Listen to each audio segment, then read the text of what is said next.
للناس اللي ما بتعرف، عندي حفلة ب 28 هذا الشهر بدبي مع سلطان الطرب جورج وسوف، وب11 الشهر عندي حفلة بقطر، وعندي حفلتين بلبنان بشهر 7 أعياد بيروت والبترون.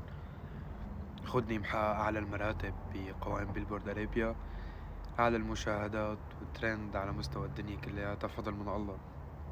أنا فخور إنه فتت بعمر 22 سنة نحن وعم نحكي عن هاي النجاحات وعم نحقق هاي الأرقام والملايين والمليارات على اسمي بتيك توك. وكل هاي النجاحات، وإذا في سبب واحد لكل هاي الأشياء اللي عم بتصير فهو أنتو. رغم كل الشوائب والمشاكل والصعوبات والمواجهات اللي بتمر علينا وعلي، نحن ما منحقق غير النجاحات. واليوم نحن مترشحين لجائزتين جداد. السنة الماضية حققنا جائزة وهلأ إن شاء الله حنحققهم. بحبكن كتير وضلكن بخير.